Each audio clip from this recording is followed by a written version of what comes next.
just can't let you go. Lord knows that I've tried to. You said I was the only one. No one likes being lied to. You made this mess and left me with the pieces. Now I wanna burn all the bridges between us.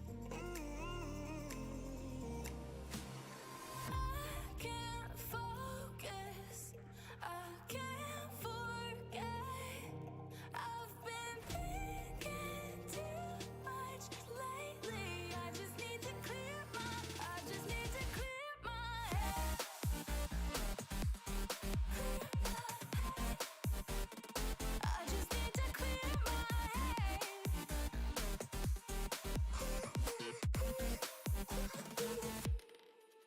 I've been stuck on your memory, but it's not like I need it. And we may have some history, but we don't have to repeat it. You made this mess and left me with the pieces. Now I'm gonna burn all the bridges between us. I can't focus, I can't forget. I've been thinking too much lately. I just need to clear my head. I just need to clear my head.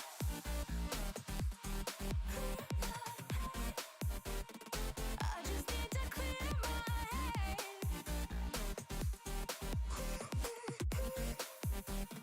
I just need to clear my head. I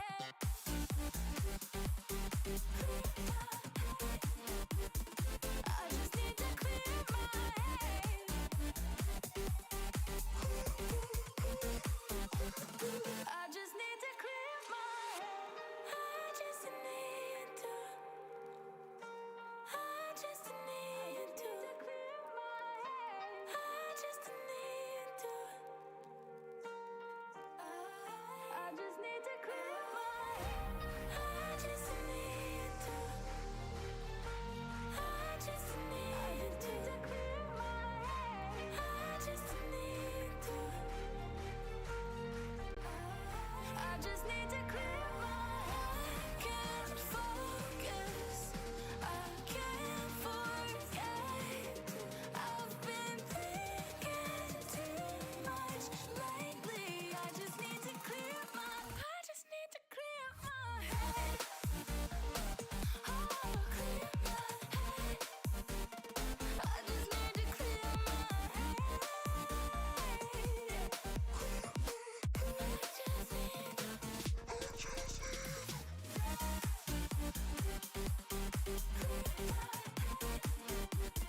I just need to clear my head.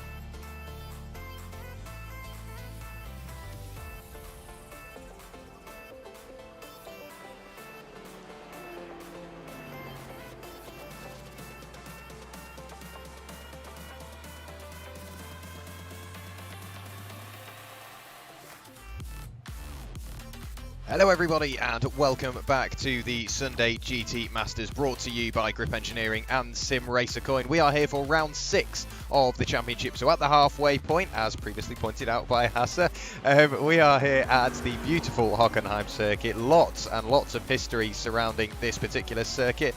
But it's one of those circuits, Hasse, that you don't normally see on a GT calendar. Sure, DTM go there, and I'm sure multiple other GT championships go there, but it's more of an open wheel circuit, I feel. It's very popular in the junior formulas, Formula 4 and Formula 3, and hell, even Formula 1 comes here. So it's clearly got lots of open wheel potential, and I'm looking forward to seeing how these GT drivers will tackle it this evening. Yeah, great to be here with you yet again, Jack. Always a pleasure indeed. And I think you're right here. A lot of open wheel history here, especially with the old Hockenheim hearing as well. But I also feel like this is one of those tracks that really lends themselves well to GT racing. I think we're going to see quite a lot of, at least overtaking opportunities presenting themselves to the drivers tonight. With that very sharp hairpin bend at the end of the long parabolic left-hander. An interesting one we're coming into here, as you said, Jack, at the halfway point of the seasons. We're beginning to see just how this season is really shaping up, and it's another grand one indeed here at the Sunday GT Masters. Yeah, absolutely. And with it being an odd-numbered round, of course, we're here for round 6, it means there's an open setup, so the drivers can rock up with any setup they like. So in the 2 weeks in between rounds, obviously they've got plenty of time to practice, plenty of time to fine-tune their setups, and I think we will see once again a bit of a mix-up on fixed setups. Some drivers prefer that. Lots of sort of level pegging. You're all dealing with the same or very similar machinery. Of course, it's got the natural GT3 iRacing BOP, the balance of performance. But as soon as that open setup is gifted to the drivers, that is when you start to see pure pace come through, because they can literally go down to the very tiniest detail just to make the car handle exactly how they want it. And we may see some new names up towards the top. Of course, newcomer on his debut, Osman Sert, last round at Red Bull Ring, went through and won, but this evening he's a little bit off the pace in the practice session. We are currently in the practice session, ladies and gentlemen, so you can see in the background we do have plenty of drivers out on circuit, but we've got around 2.5 minutes remaining in the session. Osman Sert down in 8th place. Somewhat of a surprise for me, but Nick McLaughlin, the man we're looking at the moment, absolutely storming. Absolutely, yeah, and he's building on some great form from 2 weeks ago as well at the Red Bull Ring. So wouldn't be surprised to see the Canadian do very well here tonight. He's certainly showing in practice here that he has that little bit extra pace, pretty much compared to everybody else. Chris Boland, second fastest at the moment, at the head of of Matthew Forrest and the 2 Lamborghinis, and then it's two outers of Gaston Maceroni and Nicolas Cucato as well, the 2 Argentine drivers for virtual racing. And an interesting one to see. Here we have the championship standings. Still Chris Boland. He's leading, but just by 2 points ahead of Nicolas Cucato. It's a thing here with this championship. It tends to be tight. Matthew Forrest, our reigning champ, still very much in with a touch here as well, Jack. Within 10 points of touching distance of Chris Boland there. So the top 3 very close together. Keep in mind there, Gaston Maceroni certainly not out of it with 87. Remco Barlow at 84. It's been very consistent as well. He could be up there with a run of good races here at the end. So still anything could happen. You feel basically within the top 5 here. Martin de Jong 6th at the moment in the Ford GT. 81 points to his name. A respectable tally for a car that is maybe a little bit off the pace compared to the rest of the modern GT machinery. Then Pete Plastow in 7th place ahead of Nuno Renacre. George Skulk. Then Jorge Pinheiro gets 10th at the moment with 67. Chris Roberts 11th ahead of Rui Felipe. Then Cecil Prost and Nick McLaughlin. And Osman Sert in 15th. Then Timothy van der Broek, Bruno Guedes, and Cohen Mulder, Pedro Marimon Cladera, Eric Luke, and Valdez Suarez, who have yet to score their first points in pro. Thank you very much, Hasse. Valdez Suarez, very much a surprise for me after racing with him in season at the very end of season 1 and the start of season 2.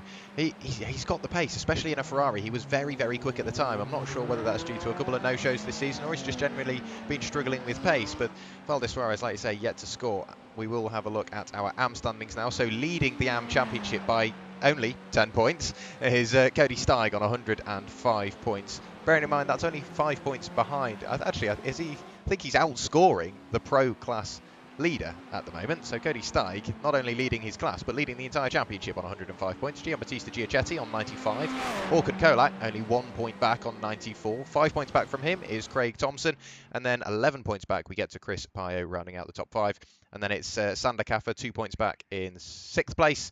And then we have Stuart Jacklin 2 points back in 7th place. Stephen Orrell 5 points away from the next driver in 8th, and it's Matthew Maddox and Ari Sherwood rounding out your top 10. Matt Sisseler and Robert van den Heuvel tied on 61 points, tied over 11th place. 1 point away from those guys is Alfredo Tricarici. Then we get back to Sandro Orsini, Ida Khan Ataberk, Khan Bardak, Sean Nicholson and Sabino Melillo in 18th place. Rounding out your AM class championship is Federico Carli, Timo Paya, Gaston Bori, EJ Fuellner, Emmanuel Lucioli, Lee Tucker, Dirk Gretzky, Damien Kober, Niels Cornelis and Ryan Donaher yet to score in the AM class. We will have a quick look at the team standings just as the overlay refreshes. The team standings are as follows. Virtual Racing almost at 200 points, 198, followed by SR Technic. Virtual Racing Compound Blue, a big haul of points last time out, has boosted them up to 3rd place, and it's Block It Like It's Hot. And Virtual Racing Compound Red, another big boost of points for those guys in 5th place. RAF Motorsports in 6th, followed by the 2 Apex Techs 4 and 2 in 7th and 8th. Then it's still their racing team, Racetrack Notes.app rounding out the top 10, followed by Easy Racing, Team Gabbiano, Apex Tech 1, the Rat Pack, Stage 1 Racing and Apex Tech 3, only scoring 2 points so far this season. But bearing in mind we're only at the halfway point, it can still all change, Hasse. Very much so, and we've seen it on multiple occasions actually with this series as a whole really going all the way to the line. And I think unless we see a change at the front of, I think, both fields here, we could see the same thing this season, and something that I'm certainly rubbing my hands about in pure anticipation of the show that I think it's going to be.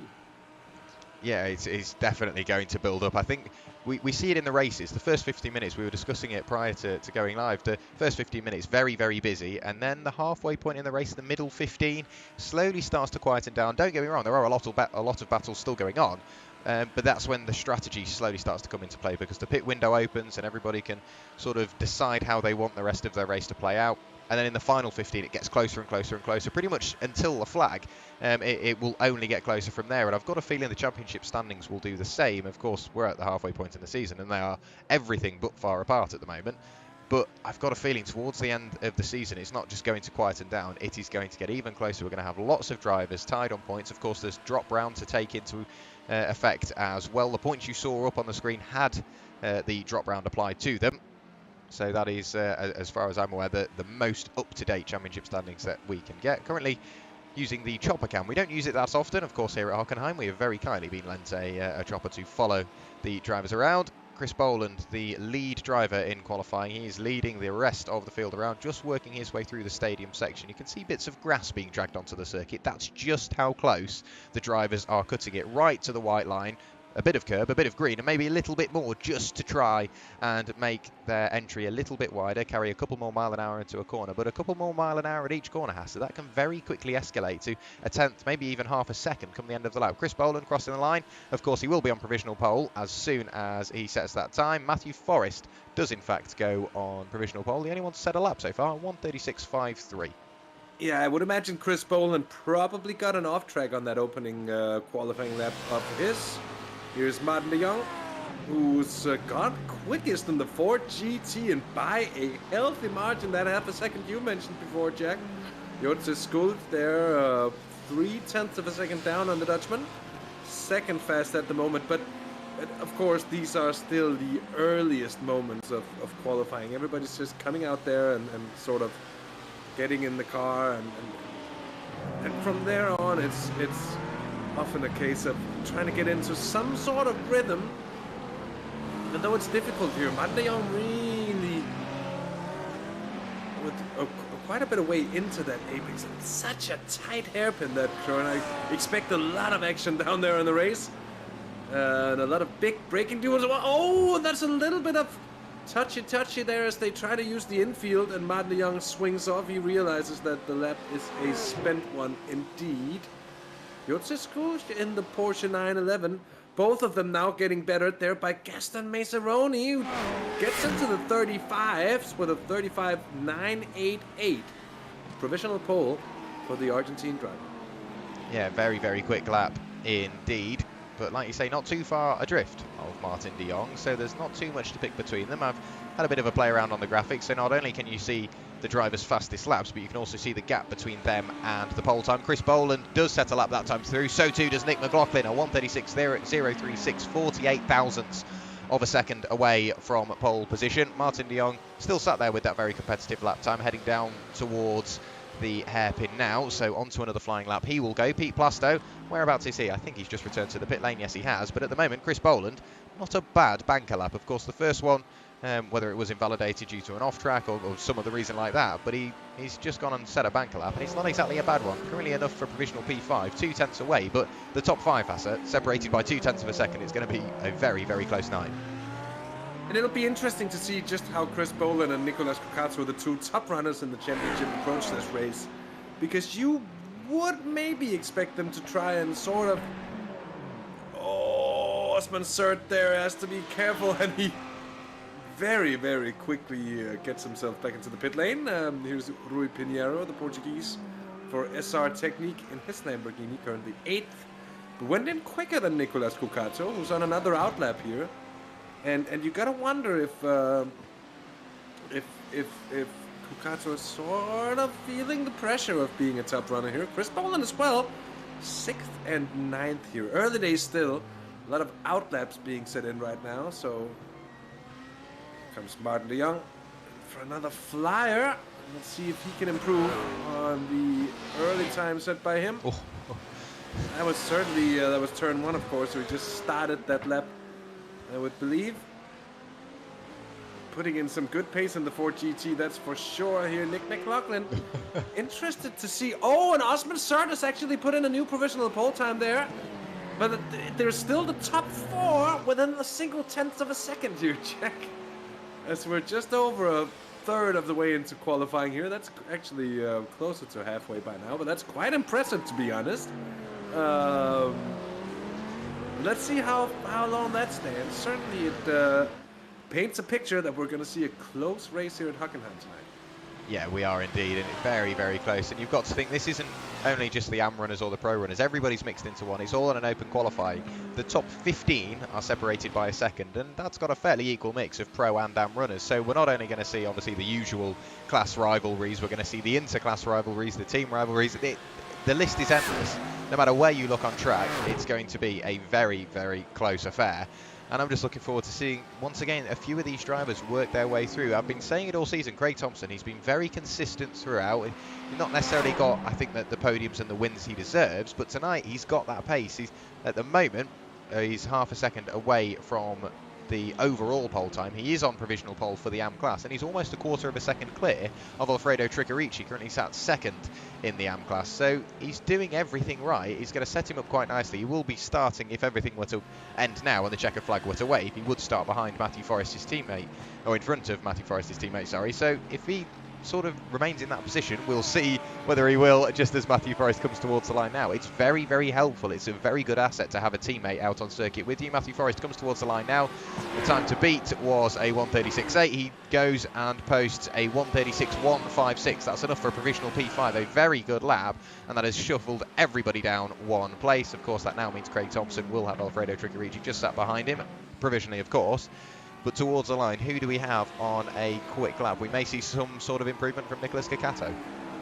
Yeah, we'd expect that. We'd certainly expect it. But for me right now, of the top runners, it's Gaston Maceroni in second place here in qualifying, who seems to be on top. But as you said before, just a few moments ago, Jack, it can all quickly change, and we expect it to change here over the last minutes of qualifying, as still might be drivers who hasn't really gotten that clean lap in that they needed. Cocato goes and improves upon his time, but not by a lot. That was a 1:36.357. Goes to show that maybe Cocato isn't quite there on qualifying pace tonight. But once they get fueled up and everything, Jack, it could be different on the race pace as well, so that's worth taking into consideration. Yeah, definitely. With it only being a 15-minute qualifying session, of course, you want a nice aggressive qualifying setup, but if it all goes wrong and you can't piece a lap together, you've got a lot of work to do in the race. So with it being open setup, they do have this availability to them. Osman Sert, again, very, very close to improving his pole time, only half a tenth away from bettering his 1:35.955, but no improvement that time through. It's still the top 4 separated by 1 second, or 1/10 of a second, pardon me. So very, very close. It is still the top 15 separated by 1 full second. And just looking at the gaps, Hasse, there's nothing to pick between them. It is going to be a very, very, very close race. We will bring up the intervals so you can see who is just the closest at the moment. On first glance, it's looking like Pete Plasto. It says he's 0.001 away from the car in front, and that's correct. That's his teammate Matthew Forrest. Yeah, 1/1000th of a second separating the Lamborghini of Matt Forrest from the Ferrari of Pete Plasto there. That is the smallest measurable margin we have and we've had for quite some time actually in timing. And I remember, Jack, at the Jerez Grand Prix, the European, I think that was the European Grand Prix of 1997. Yeah. When first Heinz-Harald Frentzen, then Jacques Villeneuve, and then Michael Schumacher. Or was it the other way around? Must have been the other way around because it was Villeneuve on pole ahead of Schumacher and then Frentzen. So that must have been the order the lap times were set. But that's the good old story with the identical lap times. And Heinz-Harald in the post-race interview was actually calling for a fourth decimal to be added to not be in the same position. Again, Lord knows they might have been even on the 4th decimal with one another there, although you wouldn't expect it. But it's something it's seen before in racing, and certainly still with the top 4 within 1/10 of a second here. Wouldn't be past any of the drivers to put in identical times here. Oh, Martin de Jong there, 1:35.899, and a new provisional pole for the Dutchman. Yeah, very quick lap time indeed. He's managed to go half a tenth quicker than Osman Sert. Whereabout is Osman at the moment? He's not set any green or purple sectors, of course, this being his out lap, so he'll be getting it up to temperature. Only 3 minutes of the session remaining, so he can go and have a go at this lap. If he makes a mistake, he might just have enough time to get back round. No, he won't, so this has to be the lap that he will be going on to. He has to improve if he wants to get back on to provisional pole position. At the moment, I would say he's safe on the front row of the grid, but he well and truly isn't. There's nothing to pick between him and Gaston Maceroni. Chris Boland has set a very, very quick sector 2 indeed. He could be on for another quick lap time and improvement. Potentially the front row, Hasse. He's only, what, 2.8 tenths away, so almost 3 tenths away from provisional pole. Coming through the final corner now, using as much curb on the inside as possible. Nicholas Cato improves his time, not his position, however. Chris Boland towards the line. It is a 1:36.186 to beat for an improvement, and it's a 1:35.750 posted. He does get provisional pole position, a 1/10.5 clear of Martin de Jong. And with a field this close, a 1/10.5 is going to feel like a massive advantage for Chris Boland there. What a lap he strung together. Just under 2 minutes left in qualifying. And if nothing dramatic happens here over the last minutes, then that could very well be our pole sitter for tonight that we're looking at here. Although, of course, still a few other drivers with a shot, and you can see Martin de Jong, Gaston Maceroni, Nick McLaughlin, Matthew Forrest, Sander Kaffa there, currently pole sitting there, and M as well, 8th overall, very impressive from the Dutchman.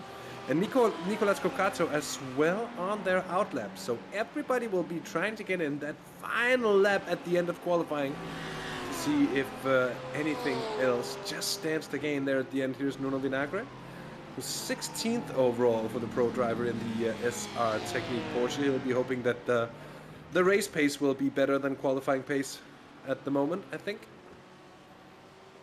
Yeah, what a qualifying session, Jack. Sorry just to put in another short remark here, but qualifying session of the season so far, I think. Yeah, very, very close indeed. Gaston Maceroni, he might get round for another lap. He's cutting it fine, 45 seconds to go, waiting for his teammate. That is indeed what he is doing, Hasse. I think it's Nicholas Cocato just sat behind as well, so we could see the Virtua Racing guys all working together. There is Gaston. Is he waiting for Nicholas Cocato to give him a draft to try and push him up the order? It looks like he is.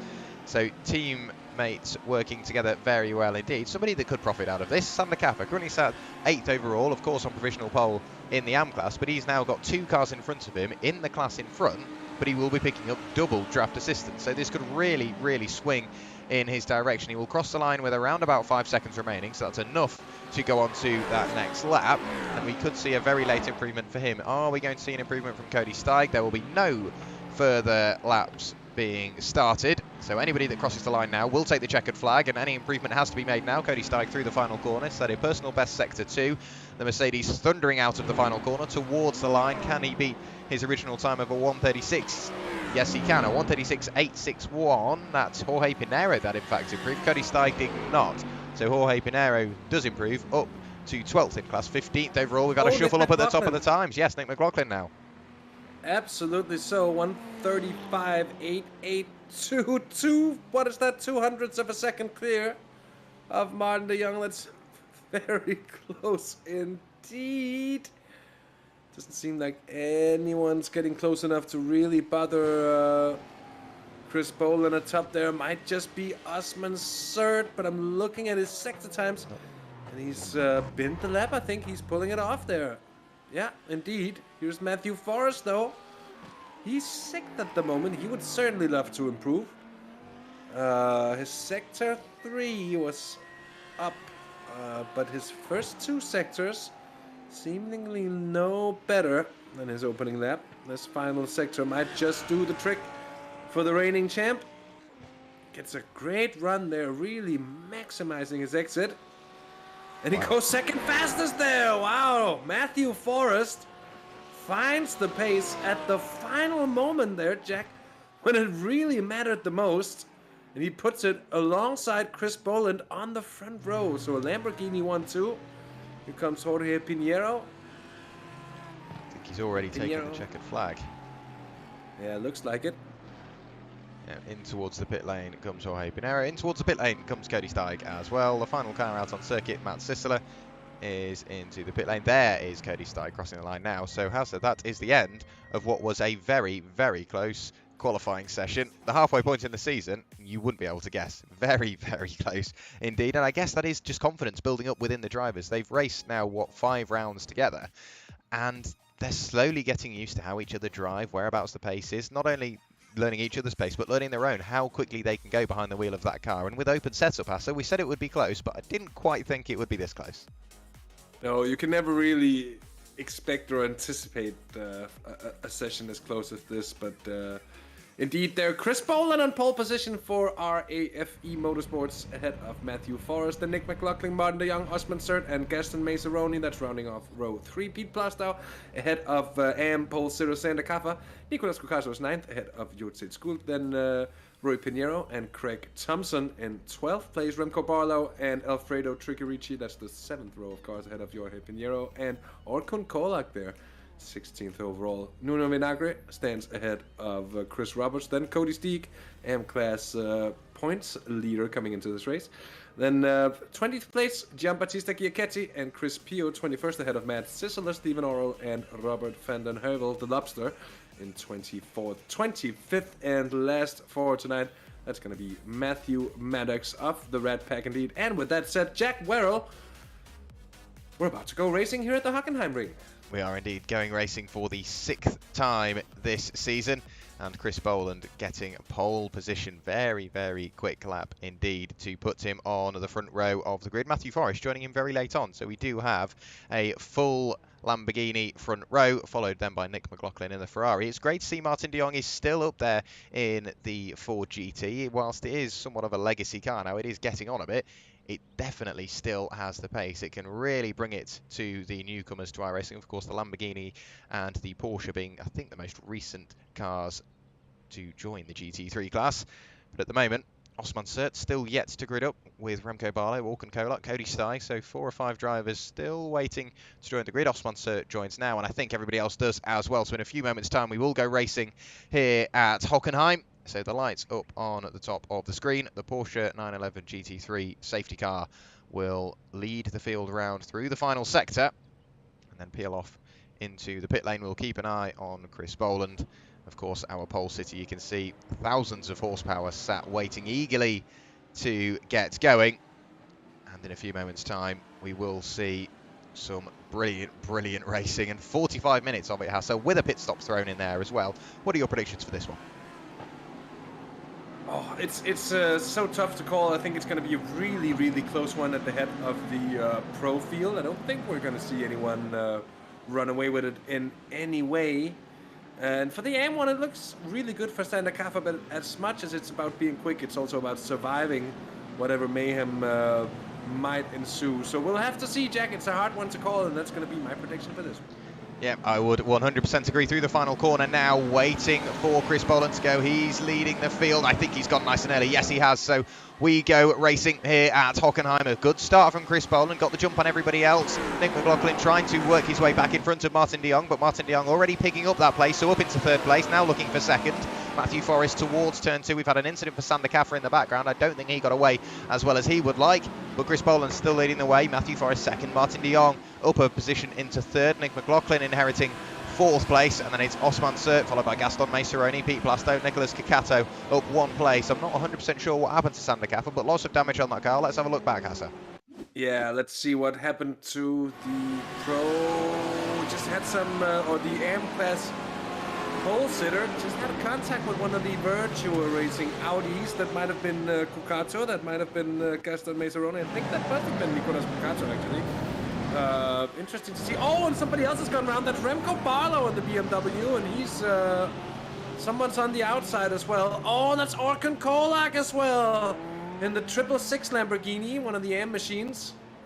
Remco Barlow is going to be a lot of fighting back for these gentlemen here. Chris Boland is having more and more of Matthew Forrest on his tail there. Martin de Jong very much still in contention there. Gaston Maceroni was having a look at the rear end of Osman Sert's Lamborghini way back there in 5th and 6th position. He was certainly very, very close indeed. Seems like there's a bit of a train there forming up behind the truck driver there in 5th place, and you can see McLaughlin there is ahead of as well. So might be ever so slightly held up actually behind the Canadian, but certainly this could big things ensuing. We've got Pete Plasto on the tail of these, and then Nicolas Ricardo down in 8th place there, and not really seeming to be on the tail of this battle.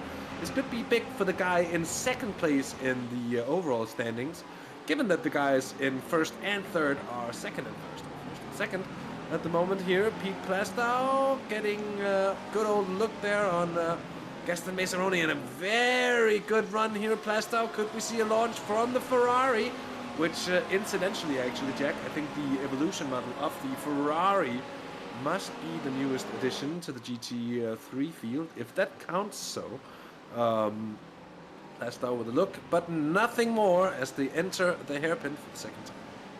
Yeah, so just more or less biding his time. Nothing too much to go for at the moment. It's a long, long race now. You can see Host Scourge with a huge train behind him. He's got Craig Thompson, the AM class leader in the Virtual Racing Compound Blue Ferrari, followed by Nuno Vinagre, Chris Roberts and Jorge Pinheiro. Those three all pro drivers, somewhat out of position, trying to work their way back up towards the tail end of the Pro Pack. Then we get back to Alfredo Triccarici, who's trying to work his way past Jorge Pinheiro.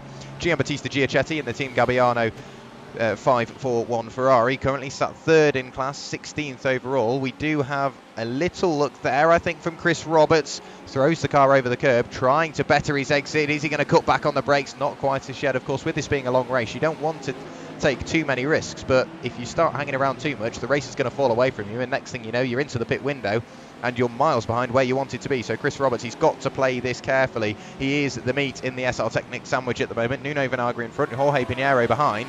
He's got to decide what he's going to do, and with 2/10 pretty much separating him and the car in front, is he going to have a look in towards turn 1? He does jink out towards the inside. Last of the late breakers, he is later on the brakes, throws the car over the curb, running wide the number 22 of Nuno Vinagre, but Chris Roberts up into 12th place. The next target for him will be his teammate Craig Thompson. Yeah, and here comes Pinheiro on Vinagre as well. They go side by side here for a moment, but no more than that. Into the Parabolica. They go long left-hander, basically a straight, but it turns around. And as we see the leaders in the hairpin, we'll see these guys coming down towards it. And Matt Sisler, oh, that's a little bit of juking back and forth. Oh, there's going to be contact there, I think. Oh, how they Chiacchetti, who lost a lot of position and a lot of chaos ensuing here. I don't know how they avoided a huge incident there. I think they got away with a slight touch, Jack, but it looked like something much worse than that one brewing there. On the outside here is Matthew Maddox.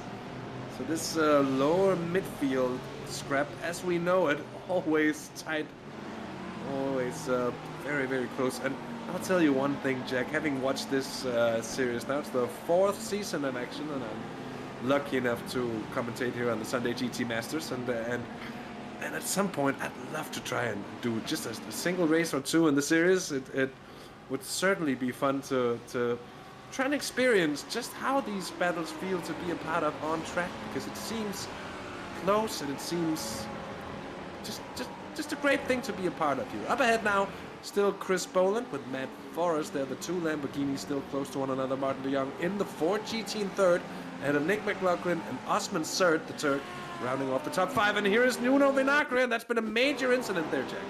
Here on the exit of the final corner, just clip the gravel in towards the concrete barrier. No protection there, and heavy damage on the front end of that car. Thankfully, as it is rear engine, there's no real worry, but that is very extensive damage. He will almost indefinitely have to go into the pit lane. Yeah, we had a couple last week and we've had another one tonight. The drivers do have the delta, I'm sure, up on their screen, and I'm sure it will be addressed by the race stewards, but we've got to be so careful whilst rejoining. I completely understand your desperation to retake to the circuit, but you've got to make sure you do so safely. Craig Thompson still sat in 11th place, first in class. Chris Roberts, his Pro Class teammate, trying to work his way by. He doesn't want to lose too much time because Jorge Pinheiro is just sat behind, not too far adrift from Chris Roberts.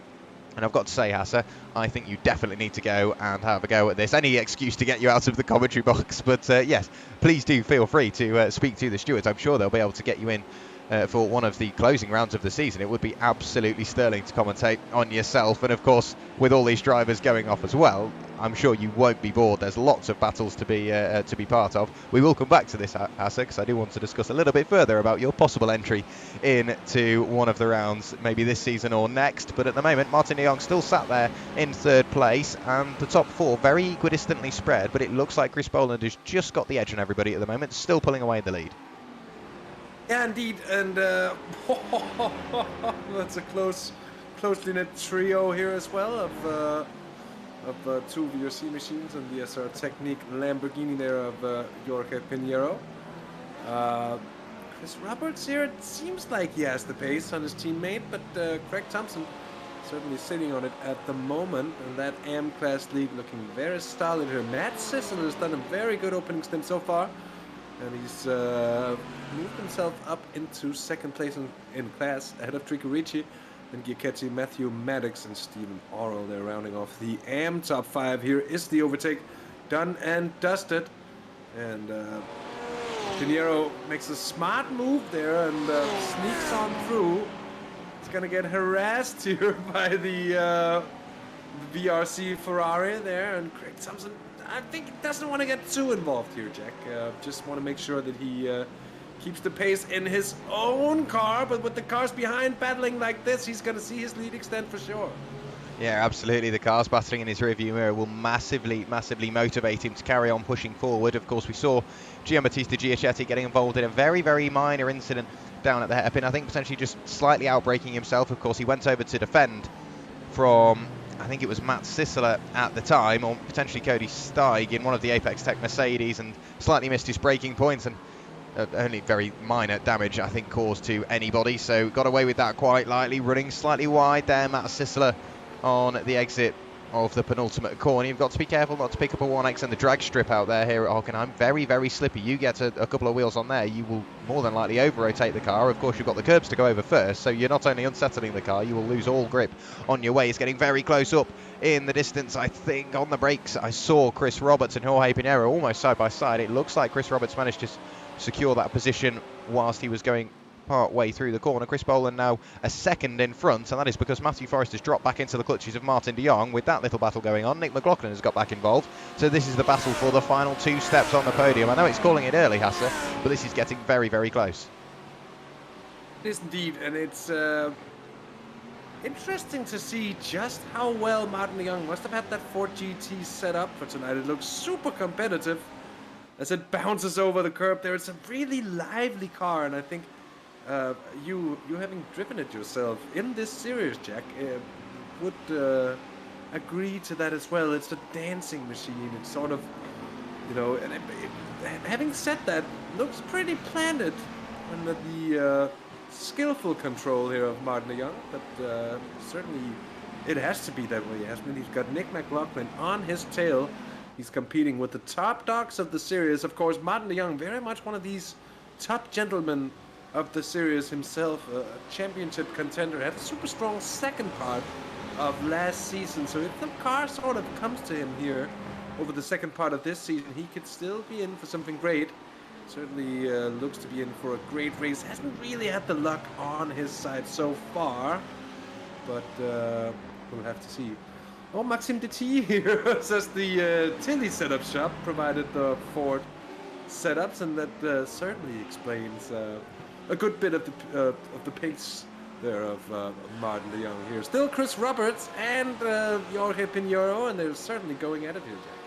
Yeah, they are indeed. You can see there, Jorge Pinheiro just sat underneath the rear wing of Chris Roberts. He will have much more overspeed in towards the hairpin. Chris Roberts leaving the car in the middle of the road. He refused to be bullied by Jorge Pinheiro, who was desperate to try and come back over, but Chris Roberts, he kept the wheel in a straight line. He wasn't going to be bullied into losing that position again. Once again, some very, very close battling, door-to-door action, almost touring car action, trading a little bit of paint. It's great to see that they can get away with it. They trust each other enough with their races. But Chris Roberts now looking to go all the way around the outside. He does so. What a brilliant move from Chris Roberts later on the brakes. Manages to find the grip halfway through the corner, and then trying to cut back there. Jorge Pinheiro couldn't quite find the move on the inside, but they've got to be careful not to slow each other too much.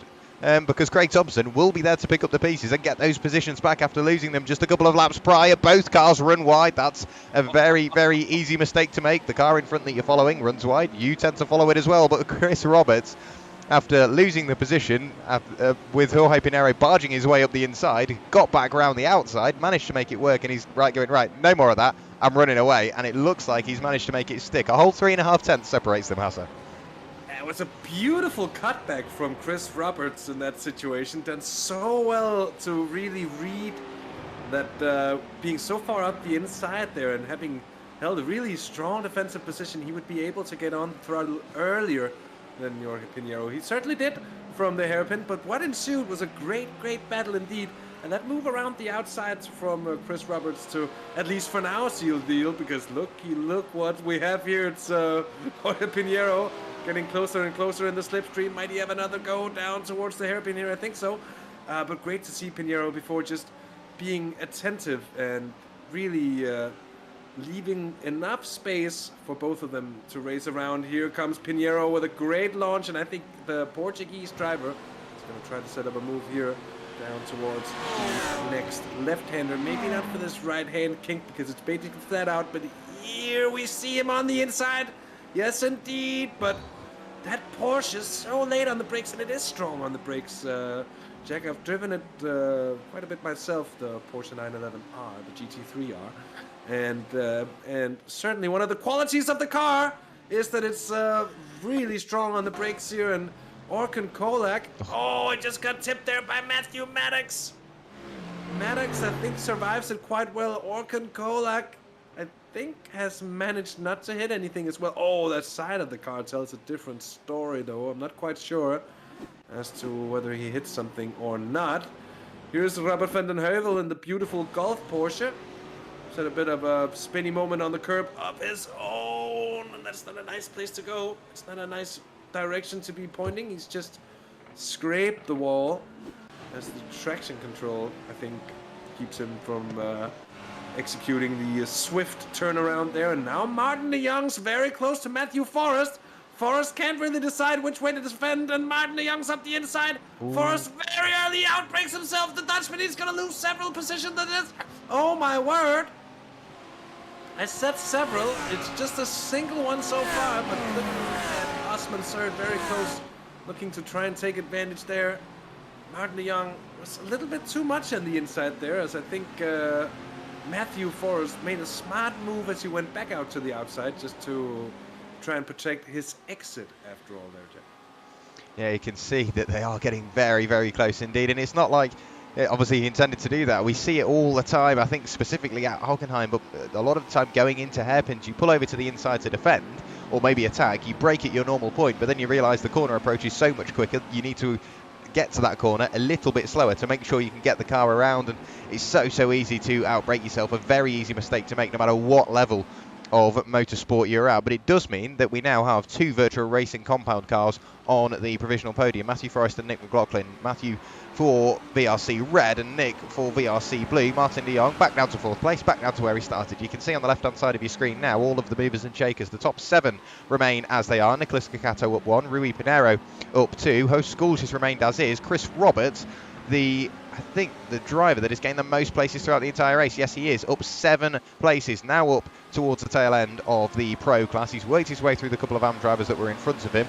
11th overall, 11th in class, not a bad start from himself. A lot of the AM class drivers have worked their way up a couple of places as well. Giambattista Giacetti up 5, Matt Sisseler, the man we're looking at the moment, up 6. So too is Stephen Orrell, just sat behind. The closest cars on the field though are once again our leaders. Matthew Forrest runs wide on the exit of the hairpin. It looks like Nick McLaughlin tried to squeeze his way up the inside, but then decided against it. He's just remained behind for the moment. Of course, he will be playing rear gunner for Matthew Forrest. Martin de Jong not too far adrift, and like you mentioned earlier, Hasse, Osman Sert is well and truly there and looking to pick up all 3 of those places in front. Yeah, absolutely so, and he give him a pretty good shot if they keep scrapping at it like this. Another driver I feel like will be hoping for something to happen up ahead is Gaston Meseroni as well as Nicolas Cucazzo. Though both Peter Plastow and Nicolas Cucazzo seem to be just ever so slightly off the pace of the front-running cars here tonight. Chris Boland at the moment in a league of his own, and here comes the first pit stop. Just about within the pit stop window as it opens up here for Martin de Jong. Oh, and that's a late jerk and jank there from Meseroni, who wants to get past there on Osman Sert. He's got a good run, the Audi, but I think it was no more than that. Another look, he's really trying to fill the mirrors of the Lamborghini ahead. So far though, Osman Sert is playing it pretty cool. And Martin de Jong there with the early pit stop. Interesting to see, because he's going to come out in traffic here, and just how that's going to affect him, I'm not quite sure. Now it's Matthew Forrest with Nick McLaughlin, and then look at the bit of a dummy being sold here. It might be a great exit here from... oh, it's Osman Sert getting past there. I'm sorry. My apologies. I don't think it was it? Because Meseroni was behind all the way through, and of course Martin de Jong had his pit stop, making me the confused man for a second there. Here is Martin de Jong as he comes out the pits. And he'll be hoping just to let gently by everybody, basically, here, won't he?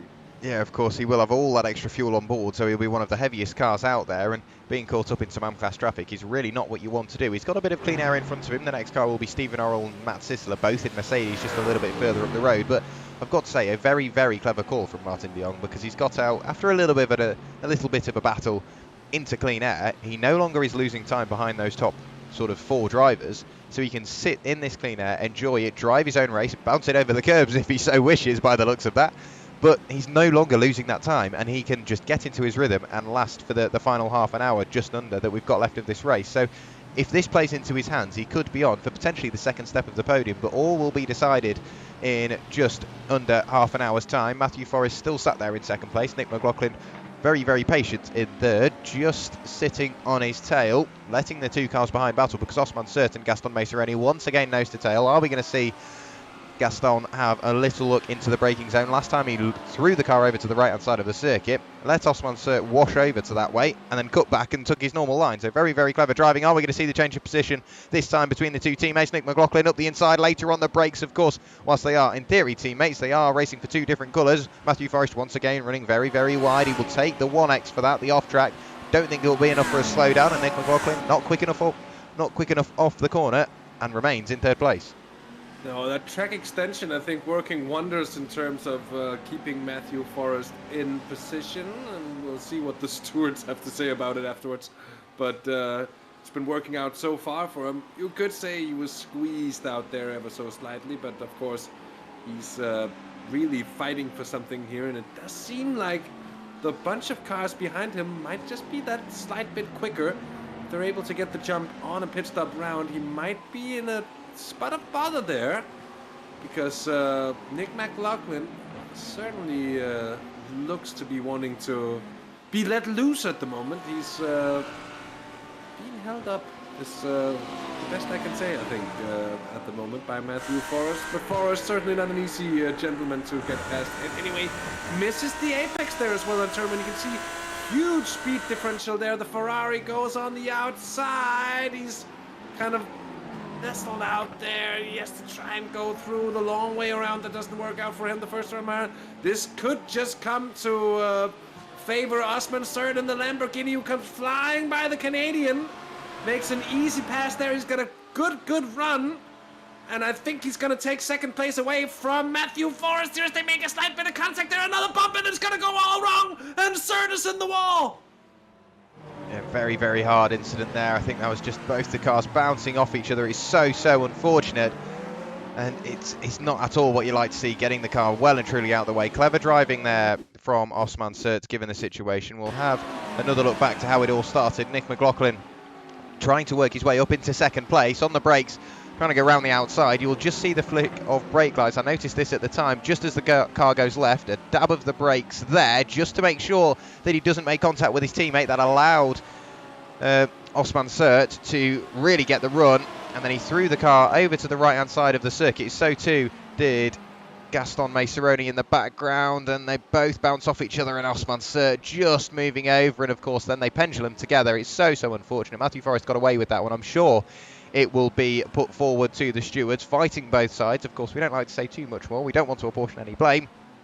But it's one of those things with motorsport. It's so tricky to battle side by side, make a little bit of contact, and then not make any further, because you tend to bounce off each other. It's very easy to do, especially in cars like this where the aero is so crucial. So, of course, you make an input, and the aerodynamics are forcing the car to the ground like glue, and you will end up going the way the wheel points. And as soon as you throw that car off balance, that's when incidents like that happen. But at the moment, Matthew Forrest does retain his second place. Nick McLaughlin currently sat there in third place. Gaston Maceroni absolutely loving this. He's not had to put in any work so far. Yeah, he's just been following the cars in front, and he's gained one position, of course, with Martin de Jong pitting. And now with Osman Sert somewhat heading towards retirement, he's up into fourth place, trying to make it third. Just a little bit of look, or just a little look up the inside, filling the mirrors of Nick McLaughlin on the exit of the hairpin. Can't quite get the run he would like, but we've got three manufacturers all fighting over the final couple of steps on the podium. The man who will be profiting the most from this, Hasse, Chris Boland. Yeah, maybe Chris Boland, but you could also say Martin de Jong could be in a brilliant position to take second place away from all of them as they get their pit stop sorted later on. So far, Chris Boland in a league of his own, and he's cruising at the head of the field. Beautiful pace for him. Matthew Forrest, I'm not quite sure about that incident before. For me, in a situation like that, it takes two to tangle. They did touch once, but they also sort of turned in on each other again and then bounced off of each other a final time. It was, maybe a little bit unnecessary is the word I would use in the situation. I certainly see many ways you could have done a situation like that without having an incident. But that's a thing for the stewards in the end here, and we have a major thing here as Matthew Forrest takes his pit stop after 23 minutes of racing here. Yeah, so all that battling in the background. Chris Boland in the lead of the race now, 6.2 seconds clear in the lead. He is absolutely loving this because he can just carry on working forward as soon as he approaches any traffic, which he will do in, I'd say, around about 5-10 minutes, but by that point he'll have to go into the pit lane anyway, which will throw the race back up in the air, but it means that he can run pretty much an unhindered race. Currently in the lead there is Nick McLaughlin, still sat there in second place after Matthew Forrest peeled off into the pit lane last time by. Gaston Maceroni sat there in third, another position gain for him. He's on the provisional podium, but we've still got pit stops to take place, and of course all this battling, Hasse, we've been watching it for so long. Martin de Jong, he would have been here. He pitted nice and early, a very good call at the time, an even better call now because he has lost no time at all. And he's ahead of Matthew Forrest. He's ahead of Matthew Forrest on track after Matthew Forrest pit stops. There's Martin de Jong. There is Matthew Forrest in behind. So the early pit stop has worked for Martin de Jong, and I think Matthew Forrest might have seen that coming. He might have tried to cover it off, but ultimately failed. I think pretty much because of all that battling they've been doing for that second position in the end. And it could be the Dutchman running away with it here with just over 20 minutes of racing to go. And indeed, I think Osman Cert must have been fuming about that situation as well. And as an experienced racer, I'm also sure that he's well aware that these sorts of things happen, but I think he'll be sharing the opinion that it might have been a bit of an unnecessary accident in the end here. Jotze Skulj, he's had a good race so far, 6th place here with Pinheiro, Rui Pinheiro on his tail, and the other Pinheiro, Jorge, right behind here. I take it it's brothers, Jack, but as I've said before, I've also learned that it's not always the case that just because they have the same name, they're brother. I had another in the virtual Bell Car series where I thought it was a band of brothers, a pair of brothers. Turns out it was father and son sharing a car in a sim racing endurance league, which I found was infinitely cool. Craig Thompson in his Ferrari, close to Chris Roberts, and he was further back before he's gained time on Chris Roberts here, but doesn't want to get involved with the AM cars at the moment, and I think they could also come to the agreement that for the points overall, it doesn't really matter who's ahead of who in this situation. No, of course, Craig Thompson 10th overall, but leading the AM class, 3 seconds clear of Alfredo Tricarici in the background. You can see he does have the attention of Giambattista Giacetti and Matt Sissola, not too far adrift from him, so it's very, very close for the final few steps, not only on the pro podium, but now on the AM podium as well. Pete Plasto peels off towards the right to head in towards the pit lane. Hoge School currently sat 3rd overall, 6th overall, pardon me, 6th in class, with both the Pinheiros behind in the SR Technic Lamborghinis, just following in each other's wheel tracks at the moment. Not too much to pick between them, but of course the last thing they want to do is lose any time by working together. So if they continue to keep hounding the Porsche in front, you can see how much later they are on the brakes. Very, very close there, Rui Pinheiro to outbraking himself. He did manage to get the car slowed down, maybe slowed down a little too much because he's lost a bit of time to School. Jorge Pinheiro now all over his tail, and we saw the VRC drivers spend a couple of laps nose to tail. That was Nick McLaughlin and Matthew Forrest, but then after a couple of laps, I think one got impatient of the other and decided, no, I'm not having this anymore. I'm going to work my way by. And another look up the inside there from Rui Pinheiro. Does grab the tighter apex, so he's got to wait a little while longer before he can jump onto the throttle, so potentially lost a little bit of time, but at the moment it is very, very close for 5th, 6th and 7th overall, and also in the pro class. Yeah, indeed. Pete Plastow's out of the pits, and he is behind Matthew Forrest at the moment, and just by how much, I'll have to consult with the timing software for a second there just to see how it stands. Pete Plastow actually just about 2.5 seconds off of Matthew Forrest at the moment there. Forrest, I think, about 2 seconds off of Martin de Jong as well. So you have to say it's worked out wonders there, the pit strategy for Martin de Jong. Now in comes Chris Poland, Nick McLaughlin, Gaston Mazzaroni, and Nicolas Cocato.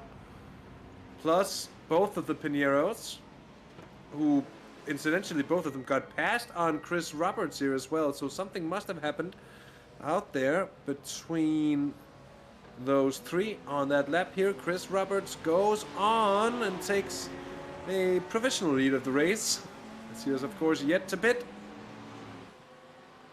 But it must be slightly annoying here for Chris Boland. I expect Chris Roberts to be coming in at the end of this lap. Might be able to do one more here, but it's Boland, McLaughlin, then Martin de Jong, Matthew Forrest, Pete Plastow, Gaston Mazzaroni, and Nicolas Cocato.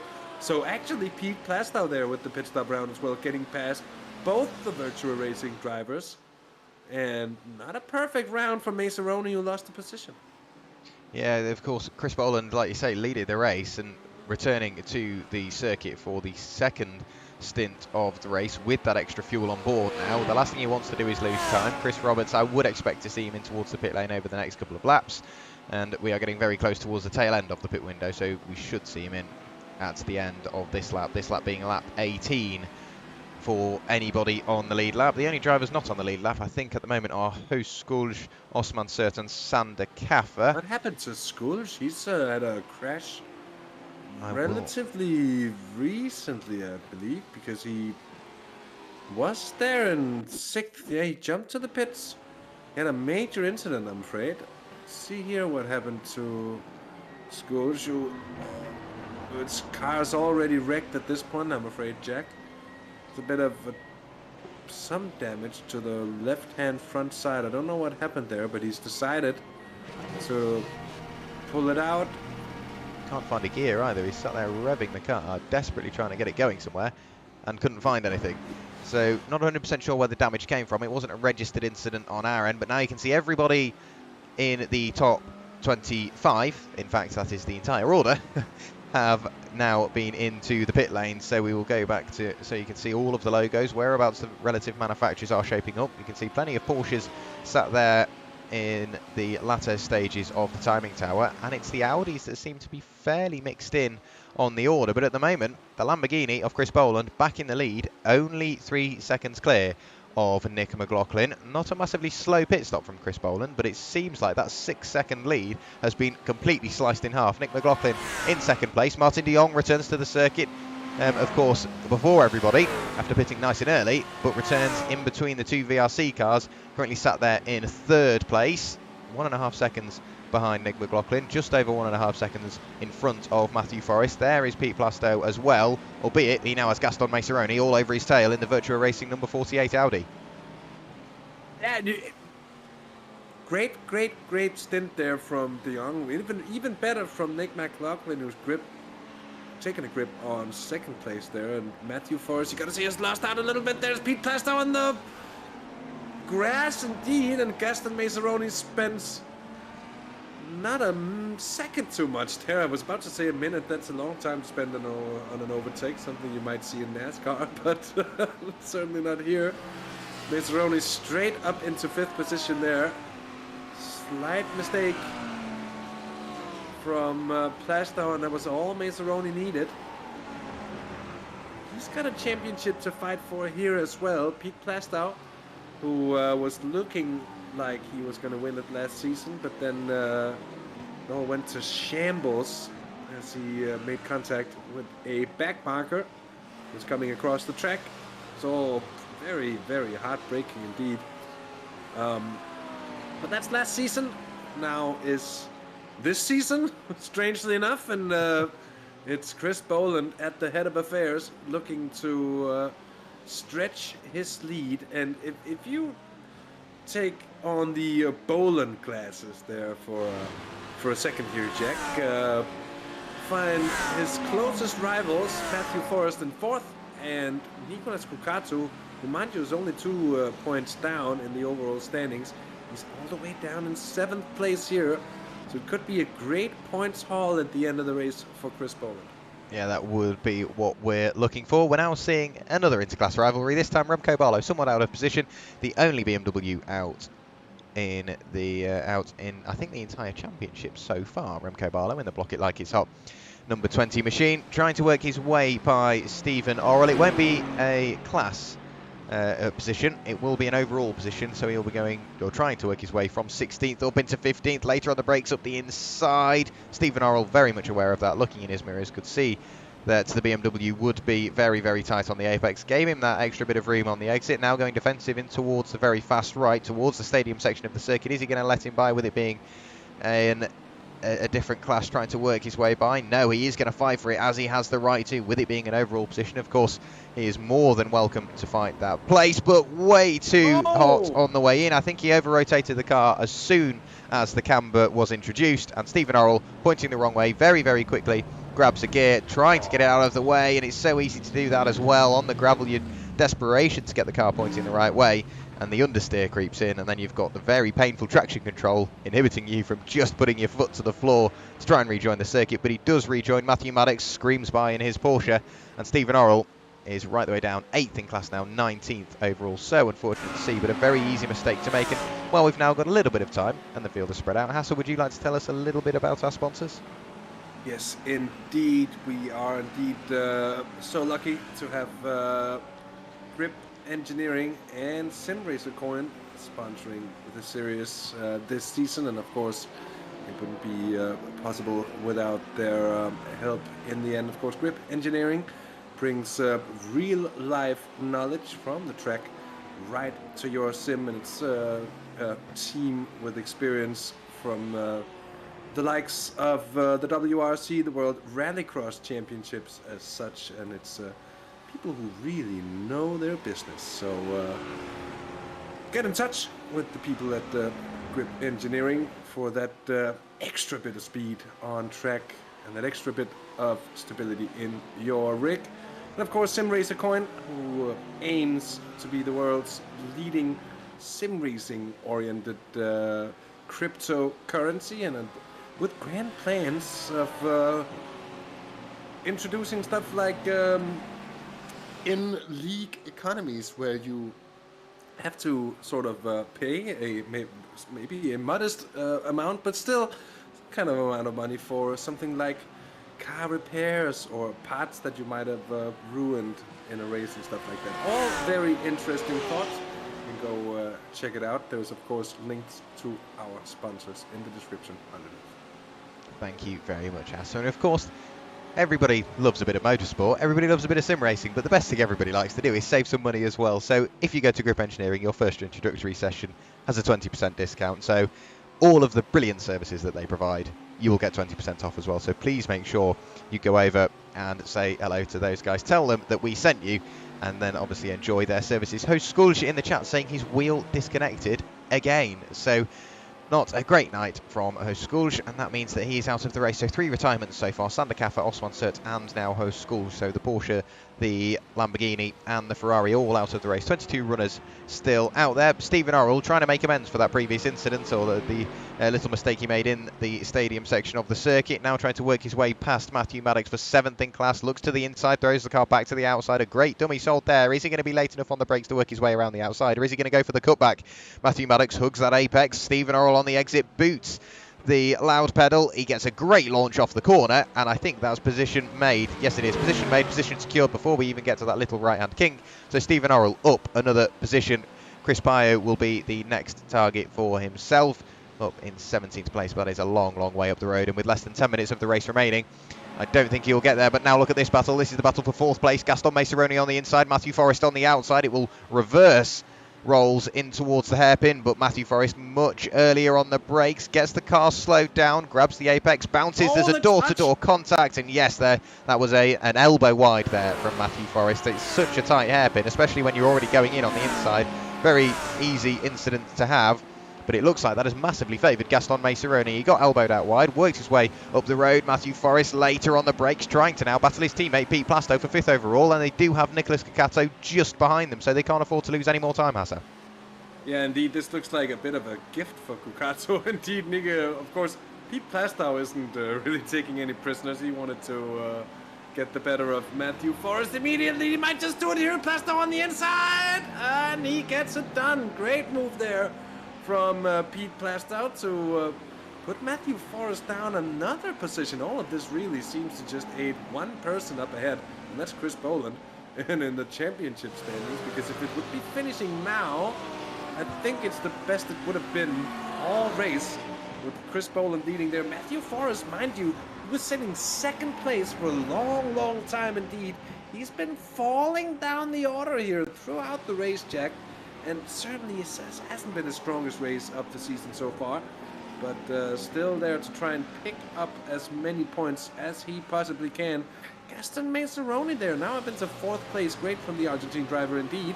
Nick McLaughlin 2nd. Still Martin DeYoung, who's sort of flying under the radar there, but in 3rd place from the Dutchman, which is well deserved after a strong race from him so far. Here is Giambattista Chiacchetti. He is on the tail of another Argentine virtual racing Audi driver, that of course is Alfredo Tricarici there. Yes, this is the battle for the final 2 steps on the podium. Giambattista Chiacchetti currently sat in 3rd in the AM class. Alfredo Tricarici sat there in 2nd place. They were much closer when I clicked on them. I think we may have seen a change of position. Yes, we have. So Giambattista Chiacchetti got in front for a very, very brief moment, and then has fallen back by, but then again, back up the inside he goes. Much later on the brakes, grabs the apex, and back into 2nd place in class goes the Italian.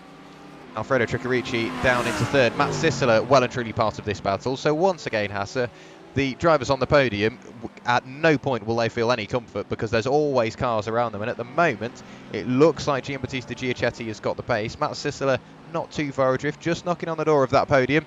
But somebody we spoke about a little bit earlier on, we spoke about once they left the pit lane and once everything was said and done, but still 2.1 seconds ahead of 4th place is Martin de Jong. And with just over 5 minutes of the race remaining, it's all going his way. Fingers crossed, no commentator's curse, but at the moment Martin de Jong has driven a very, very safe race indeed. Nick McLaughlin in front has set a purple sector 1. He is absolutely flying, 3.3 seconds away from Chris Boland. I think this is too little too late, but it's nice to see he's got that late race pace. Yeah, absolutely so, and it's really been building on from what we saw 2 weeks ago as well when he was on the podium as well. So he's really been finding his melody here midway through the season, and another strong race so far here. 5 minutes left of the race. I don't think he'll be closing the gap to Chris Boland over the final minutes of the race here, but on the other hand, he's under no real threat at the moment from Martin de Jong as well. So saying that, he's actually not too far behind. It's not going to take much of a mistake there from Boland for Nick McLaughlin to be right in with a shot, but I wouldn't expect anything major to happen between the first three. I think if anything, what is going to be happening is going to be happening down just a slight bit further down the order from 4th through 7th, with the cars here still very close to one another, especially Plastau, Matthew Forrest and Nicolas Cucato. Yeah, very, very close indeed. A fastest lap of the race that time through for Chris Boland. I think potentially matching his qualifying pace, immediately bettered by Nick McLaughlin, a 1:35.903. Very, very quick indeed, especially during the race. On the race setup, of course, the cars are now getting nice and light. They've only been racing for 45, well, in theory 41 minutes, so the tyres have still got plenty of life left in them. And the fuel load will be running lighter and lighter. Matthew Forrest defending as hard as he can for 6th place. Nicolas Cucato not willing to sit behind for too much longer. He will have the draft assistance all the way down towards the hairpin. Matthew Forrest making it very blatantly obvious he is going to go defensive, placing the car in the middle of the road. Expect the car to wash out wide. Yes, there you go. You can see it there. Nicolas Cucato is on the inside. Who's going to be braking later? Both the cars brake at a very similar point. Nicolas Cucato on the inside. Matthew Forrest trying to sweep his way around the outside, having to use that tarmac on the exit of the corner, but Nicolas Cucato position made. Matthew Forrest cutting back straight away. That will be somewhat frowned upon, of course, using the externals of the circuit to better that exit, but immediately lifted off and has gifted a little bit of time back. Nicolas Cucato now almost a second clear in that position he's just gained, so somewhat safe in 6th place. The closest cars we have out on circuit, Matt Sisler, we picked him up a little bit earlier on, battling to work his way on towards the podium, only 4 tenths away from that 3rd place spot, and gets a good launch mid-corner. Has to lift off just a little bit. Getting all my words crossed up at the moment, but Matt Sisler currently sat 4th in class, at 14th overall. Alfredo Tricarici not too far up the road. Giambattista Giacetti will be seeing all this in his mirror and just hoping that the 2 cars behind do start to battle. Very late on the brakes there from the Virtua Racing Audi. Somehow managed to get it slowed down. Lost a bit of time in front, lost a bit of time behind, and Matt Sisler well and truly there now, well and truly in the running for an AM-class podium. Yeah, and Sisler could even get the better of Giambattista Giacetti, and into the pits. Okay, into the pits comes Matthew Forrest. Drive through. Drive through it is. He went too far there. I think he picked up a slowdown, and that was a drive through as well. He's done the extension a number of times. He's had a few contacts, so I can see where it's come from. But that's going to be a disaster indeed for Matthew Forrest, who's, well, actually, it could be worse, I guess. He's only lost a few positions there. He's lost to Cucato and to Jorge Pinheiro, and he's come out in 8th place. That still means, however, that he's lost 6 positions still since the start of the race there, Matthew Forrest. I don't think he's going to be too excited about his race here at the Hockenheim ring. But still, the one that really stands to gain is Chris Boland, who will really be extending his lead in the championship out ahead there after another dominant performance where no one has really been...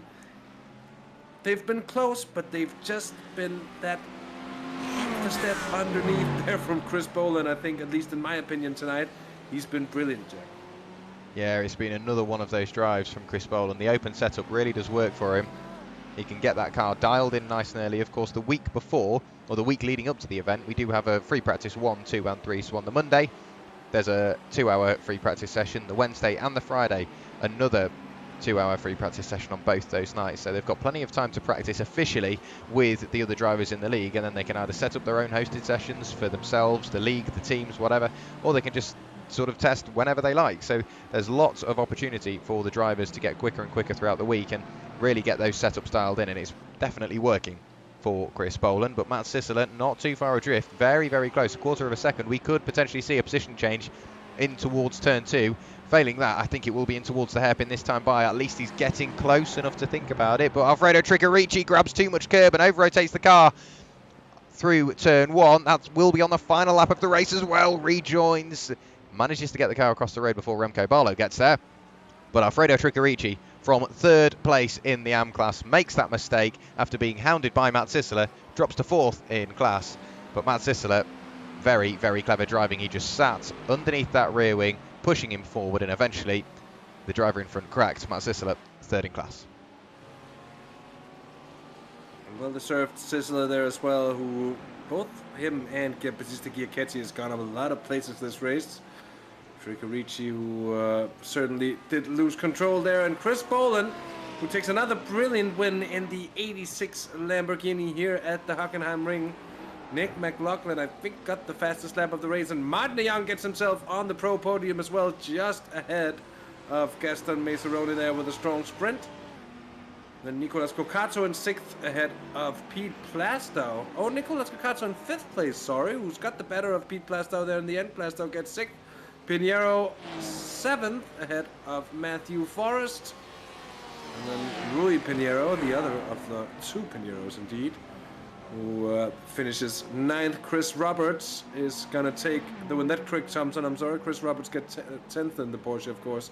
And then Craig Thompson with, indeed, an M-Class win here. He takes that ahead of Battista Giachetti with Matt Sisseler, who got himself on the podium. Great pressure from himself there onto Alfredo Tricarici, who certainly had some trouble there. But what a race here. Tricarici returns to the pit as he crosses the line. There's Chris Pio in the 2nd of the 4 GTs. He gets, I think, will be 6th in the AM class here, Jack. And a great race here tonight indeed. Even though we might not have seen that much of a battle for the outright lead of the race, the next few positions have been so tightly contested. And yeah, another great race of the series. Yeah, absolutely. We're never disappointed by the Sunday GT Masters. And we do have the official race results being brought to you. Of course, potentially some of these positions are up in the air, but for the moment, these are the provisional results that we will get through for you. So we will get the overall results. We don't just want the AM class, we want the lot. So Chris Boland wins by 2 seconds in the end, Hasse. So that lead came down by around about a second and a half. Nick McLaughlin really was flying towards the end of the race, but Chris Boland does take to the top step with Nick McLaughlin sat there in 2nd place. Martin de Jong, 3rd place, rounds out your podium. Great stuff from Martin. I've got to say that race was decided with some very safe, very consistent driving, but more importantly, the very clever strategy played nice and early on. Gaston Maceroni finishes in 4th ahead of his Virtua Racing teammate Nicolas Cocato. Pete Plastow finishes in 6th place. Jorge Pinheiro finishes in 7th. Matthew Forrest, after looking good for a top 5, finishes in 8th with a drive-through penalty. Then it's Rui Pinheiro and Chris Roberts rounding out your top 10. All the top 10 are the Pro Class drivers. Craig Thompson finishes in 11th, wins the AM class ahead of Battista Giachetti, 2nd in class, 12th overall. Matt Sisseler rounds out your AM class podium, finishing in 13th. Then it's Remco Barlow, Cody Steig, Chris Pio, Stephen Orrell and Matthew Maddox. We'll go down the final few finishes. Alfredo Tricarici and Robert van den Heuvel. Then we get back to the drivers that finished a lap down. In fact, Robert van den Heuvel was a lap down on the leader at the end. Then we go back to Nuno Vinagre and Orkon Kolak.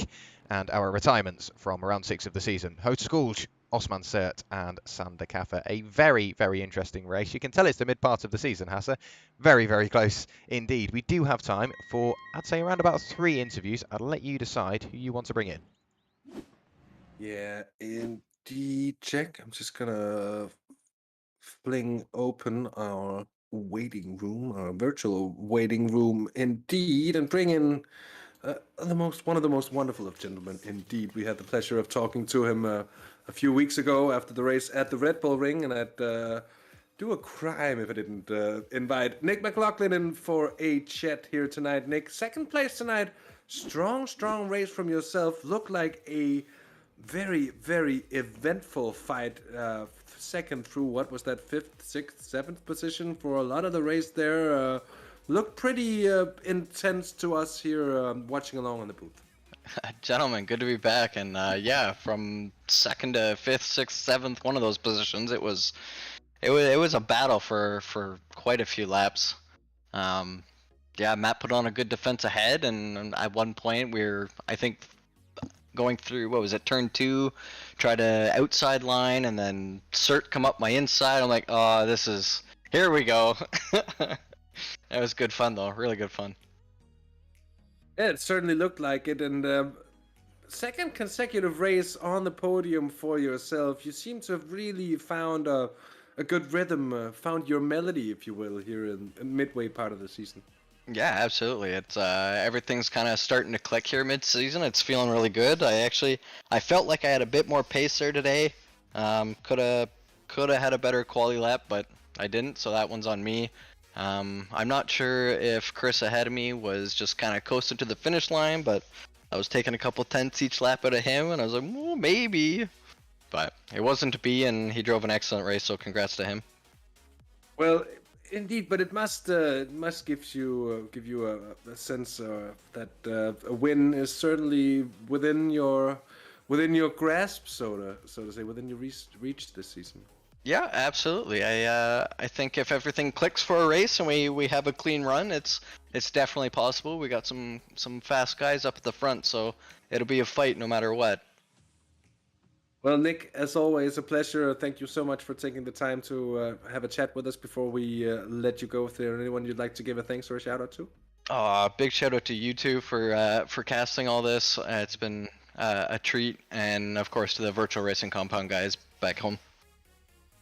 Indeed, thank you for taking the time to chat with us, Nick. It's been a pleasure, and hope we get the chance to talk to you soon anyways. Cheers, guys. Have a good one. So indeed, that was Nick McLaughlin, second place finisher in the pro ranks, Jack, and that leaves it with you. I think we're going to bring in next. Yeah, I mean, we've got to bring him in. It has to be done. Chris Boland, welcome to the commentary box. Round 6 of the championship, the halfway point, open setup. You're back in that Lamborghini, and nothing could stop you tonight. You really found the pace. Whilst you didn't get the fastest lap, you were incredibly consistent, dealt with the traffic brilliantly. Your strategy was fairly straightforward. It all led to that top step of the podium. Where did it slowly start to sink in that I've got this in the bag? To be totally honest, with about a lap to go, Nick was not disappearing out of my Delta. That was pretty much welded on 3 seconds, and then I made a couple of mistakes pushing for the faster lap on the last couple of laps. So yeah, at that point I sort of calmed it down a bit and just tried to bring it home in first. Well, it was a very good performance nonetheless. Hockenheim is one of those circuits, we spoke about it at the very start of the stream, Hasse and myself. It tends to be related to more or less single-seater racing more than the GTs. While GTs do indeed come here, of course, you've got Formula 1 and as well as the junior Formula, so you've got Formula 3 and Formula 4 both coming here. The GTs are one of those cars, I think they either gel very well with this car or with this circuit, or they don't gel at all, and I think a lot of that comes down to the driver and indeed the setup. Of course, you had the setup with you. Was Hockenheim a circuit you were optimistic for, or was it one of the ones you were thinking, let's get it done and out of the way? No, absolutely Hockenheim. As soon as I saw it released on the calendar as one of the weeks, it was one of the weeks that I had in my mind that I needed to really put in a good performance. Always enjoyed racing around here. Total polar opposite to the Red Bull Ring last week, to be honest, so worked out really well. Well, it's definitely gone your way, and of course you were leading the championship coming into this round on 101 points. I think only 3 points clear ahead of second place, but a massive haul of points for you tonight. You've got pole, you didn't quite get the fastest lap, but you got the win, so the big haul of points there. Is the championship something you think about? Yeah, obviously it's at the back of your mind. You see the table come out after every round, but it's incredibly close. I think top 5 or 6, anybody's race, to be honest, so just got to keep coming along, putting in decent results and picking up some points. Well, we'll look forward to seeing you next time out. Of course, a massive congratulations from everybody here at Sunday GT Masters for another win to add to the tally. Maximum points. We'll look forward to seeing you at Road Atlanta. But before we let you go, anybody you'd like to thank or shout out before we go? yeah, usual thanks to the organisers and especially you guys for the commentary. Absolute sterling job every week. And of course, Ruffy Motorsports. Great stuff. Thank you very much, Chris. Once again, another congratulations from myself and Hasse, and we'll see you in 2 weeks' time. That was Chris Boland there, our eventual overall and pro class winner. And whilst we've already had one winner in the box, we've got to bring in the second. Craig Thompson, round 6 AM class winner. Welcome to the commentary box. Talk us through how you're feeling. To be honest, I have no idea what's going on right now. I don't know why I'm here or how I even managed it, to be honest. It was a pretty clean race for myself after the first couple of laps. I didn't realise I was actually leading the race until I did a pit stop. And I seen that Orkan must have had an incident in the first lap or something. And then I started shaking and panicking, basically. Well, it was very well controlled nonetheless, and it's not like you won by a small margin. You managed to, I think, win, but I think the gap was around about 2.5-3 seconds by the time you crossed the line.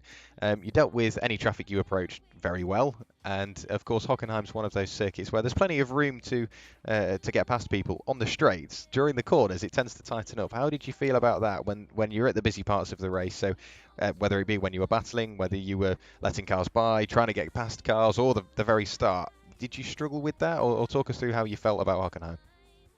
So it seems to be a track I get on with. I don't know why. Obviously, everyone has their own personal tracks. At the start, it's always a case of trying to avoid the chaos. I think there was Remco at the hairpin, had a spin just next to us. Obviously, Chris, my teammate, we were trying to choreograph some kind of overtake, which almost went well. It's never good trying to organise these things. But apart from that, it was just a case of once I was ahead, I kind of have a lap time I could stick to. I was happy to keep with that lap time. So as much as it came down at the end, I think the last 2 laps I really slowed down to make sure I didn't spin it like any other car races you might have seen recently. Well, it was well and truly nice and safe towards the line, and of course maximum points for yourself heading into round 7 of the championship. We head to Road Atlanta. Talk us through how you're feeling for that one. A circuit you love, a circuit you hate? I absolutely hate Road Atlanta, to be honest. It's not I normally have an incident in the first corner, just trying to send it too much, but we'll keep it under control this time, hopefully, and see what happens. Well, it well and truly worked for you tonight, and like I say, Road Atlanta next time out. And whilst it's not your favourite, we'll look forward to seeing you there. It's a fixed setup, so everyone's dealing with very, very similar machinery, and of course, it will only get closer. I don't know how it does it, but week in, week out, it gets even closer. So fingers crossed, we see you battling once again for the win at Road Atlanta. But before we let you go, anybody you'd like to thank or shout out? I'd like to shout out, obviously, Team Blue, VRC, and the rest of the VRC team I'm with. They've obviously helped us out a lot over the last couple of years, and it's been a good ride, and hopefully this rewards their hard work that they've done for us. Great stuff. Thank you very much, Craig. And once again, another congratulations from myself and Hasse. We'll see you next time out at Road Atlanta. Yes, thank you. Cheers, buddy. That was Craig Thompson there, finishing 11th overall, AM class winner. It's great to finally get him in the interview room whilst he is on the top step of the podium. But Hasse, before we go, any final closing statements, any theories, anything like that, whether it be regarding this round or the next?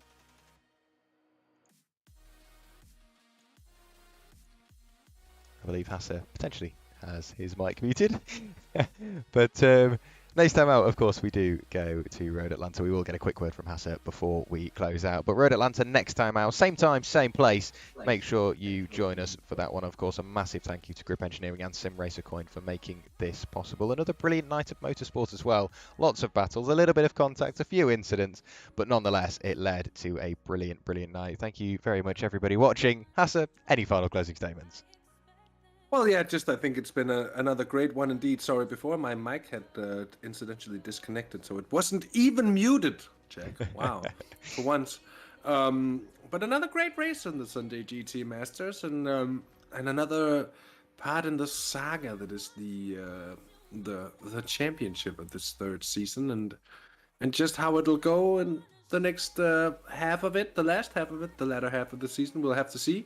So far, it's looking really good for Chris Boland, and it'll be interesting to see if he can keep up the shape indeed, or if anyone can touch him here in regards to the championship fight. Yeah, well and truly, so much to look forward to. We'll get an update on the championship points heading into the next round. But thank you very much, Hasse, for joining me in the commentary box. As always, it is a pleasure. Well done to all of the drivers, and thank you everybody that has been watching along. Like I say, 2 weeks' time, we will head to Road Atlanta for another 45-minute race, this time with a fixed setup. So if you can figure it out, because I know I can't, it will get a hell of a lot closer. But thank you very much for watching. We will see you in 2 weeks' time. Bye-bye.